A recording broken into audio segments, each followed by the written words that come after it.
जाह्नवी ने रेहान को पूरा बेलापुर दिखाया। बहुत ही शांत और प्रकृति से भरा गांव था। पता है जाह्नवी, मुझे ये एहसास हुआ कि शहरी शोर शराबे वाली जिंदगी से ये गांव की जिंदगी कितनी सुकून भरी लगती है। हाँ वो तो है। सो मिस्टर रेहान अग्रवाल, कैसा लगा बेलापुर? वंडरफुल। रात होने वाली है, घर चले? जाह्नवी की बात सुनकर रेहान ने कहा, ठीक है चलो।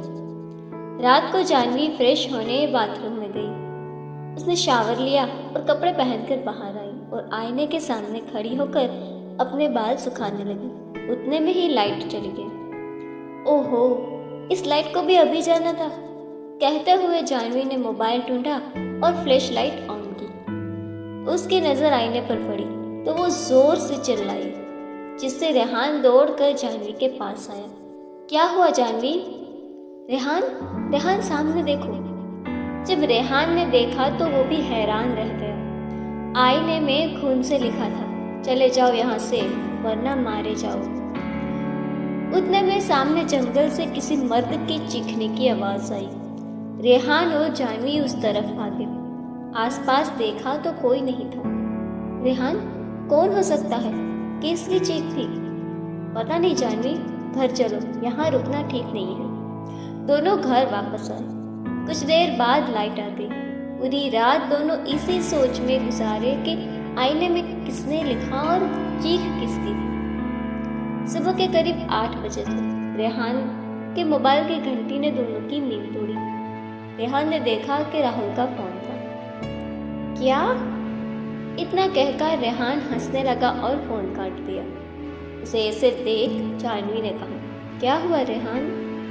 एक एल्बम बन रहा है और उसके डायरेक्टर ने मैं हूँ इसीलिए मना कर दिया। क्या? लेकिन क्यों? उसका मेरा पुराना लफड़ा है। रेहान, तुम सब मजाक में क्यों ले रहे हो? तुम्हारे इसी बिहेवियर से तुम्हारा करियर बर्बाद हो रहा है, समझते क्यों नहीं हो तुम?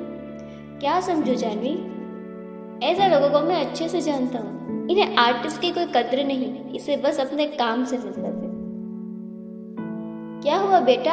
आवाज बाहर तक आ रही है, चाची ने आते हुए कहा। उसे देख जाह्नवी ने कहा, कुछ नहीं चाची। चाची कुछ पूछेंगे तो बताएगी? रेहान ने कहा। यह सुनकर चाची ने कहा, हाँ पूछो ना, हमें अवंतिका के बारे में जानना है। वो कहाँ गई? अवंतिका का नाम सुनकर चाची की आंखों में एक डर छा गया। अवंतिका पता नहीं कहाँ चली गई। अच्छा मैं चलती हूँ, मुझे काम है। इतना कहकर वो चली गई। लगता है हमारा बेलापुर आना बेकार निकला। नहीं रेहान, कुछ तो है जो हम देख नहीं पा रहे। हमें फादर को यहाँ बुलाना ही होगा। रात को किसी के गाने की आवाज जाह्नवी के कान में पड़ी। ये साया रात का, बदले हालात का, तेरा अंजाम क्या होगा, है डर इस बात का। आवाज का पीछा करते हुए वो जंगल पहुंची। एक पेड़ के पीछे उसे किसी के होने का आभास हुआ। वो वहां गई तो एक डरावना चेहरा अचानक ही उसके सामने आया और कहने लगा, चली जा यहाँ से वरना मारी जाओगी। चली जाओ यहाँ से, जाओ। जाह्नवी इतना डर गई कि दौड़कर कमरे में आ गई। उसकी सांस फूल गई थी और आवाज भी नहीं निकल पा रही थी। जाह्नवी वहीं बेहोश हो गई। जब सुबह रेहान उठा तो जाह्नवी को जमीन पर पाया। रेहान ने जाह्नवी को उठाया। जाह्नवी रेहान के गले लगकर रोने लगी। उसने कल रात वाली बात रेहान को बताई। जाह्नवी, ये सिर्फ तुम्हारा वहम है बस, और कुछ नहीं। नहीं रेहान, मैं सच कह रही हूँ, ये मेरा वहम नहीं है। जाह्नवी सच कह रही है रेहान, फादर ने आते हुए कहा। फादर को देखकर दोनों ने राहत की सांस ली। फादर ने एक गहरी सांस ली और चारों तरफ घर को देखा। तुम दोनों के अलावा और भी कोई है जो इस घर में मौजूद है।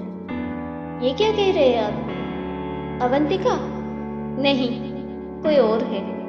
किसी आदमी की आत्मा है जो कुछ कहना चाहती है। हमें बुलाना होगा उसे। फादर ने उस आत्मा को बुलाने का बंदोबस्त कर दिया। जब तक ये कैंडल जल रही है कोई भी एक दूसरे का हाथ नहीं छोड़ेगा। कहते हुए फादर ने मंत्र बोले और कुछ देर बाद तेज हवाएं चलने लगी और उस आदमी की आत्मा फादर के शरीर में आई। चले जाओ यहाँ से वरना मारे जाओगे, उसने कहा। कौन हो तुम? फादर ने पूछा। यह सुनकर उसने बताया, धीरज श्रीवास्तव। यह सुनकर जानवी की आंख से आंसू छलक पड़े। पापा, जानवी ने कहा। जानवी बेटी, क्यों आई है तू यहाँ? चली जा अपने पति को लेकर। पापा, क्यों चले गए आप मुझे छोड़कर? पापा, मैं यहाँ अवंतिका के बारे में जानने आई थी। तुम्हें अमेरिका भेजने के बाद अवंतिका ने कई काली शक्तियाँ हासिल की और गांव वालों की वजह से वो कहीं चली गई। लोग मुझ पर भी शक करने लगे थे। मुझे लगा कि अब सब ठीक हो गया है, सब सही से चल रहा था कि अचानक एक दिन घर में अजीब सी चीजें होने लगी। कभी गाना, कभी चीख और तो और तंत्र मंत्र की आवाजें। मैं समझ गया था कि अवंतिका वापस आ गई है। एक दिन रात को मैंने उसे घर में देखा। वो मर चुकी थी और मरने के बाद वो वापस आई बदला लेने मुझसे, गांव वालों से। उसने मुझे मार दिया और मेरी आत्मा को इस घर में कैद कर दिया। आज अमावस है और आज वो इस घर में वापस आएगी। चले जाओ वरना तुम सब मारे जाओगे। इतना कहकर वो चले गए। हवाओं का रुख रुक गया, कैंडल बुझ गई। फादर ने अपनी आंखें खोली। रात होने से पहले हमें निकलना होगा, फादर ने कहा। तीनों कार लेकर वहां से चले गए। कार चलाते चलाते शाम हो गई, लेकिन अभी तक वो बेलापुर से बाहर नहीं निकल पा रहे थे। घूम फिर कर वो वहीं घर आ जाते थे। ये क्या हो रहा है फादर? हम घूम फिर कर यहीं क्यों आ रहे हैं? जानवी ने कहा। ये माया है, उसकी फैलाई हुई। अवंतिका नहीं चाहती कि हम जिंदा वापस जाएं। अब क्या करें फादर? फादर ने कुछ मंत्र पढ़े और माया को हटाया। रेहान ने फुल स्पीड से कार चलाई और बेलापुर से बाहर निकल गए। मुंबई पहुंचकर जानवी ने ठान लिया कि चाहे कुछ भी हो जाए, अवंतिका की मौत का राज वो जानकर रहेगी। अवंतिका की आत्मा को हराकर वो अपने पिता की आत्मा को मुक्ति दिलाएगी। ये वादा उसने मन ही मन अपने पिता से किया।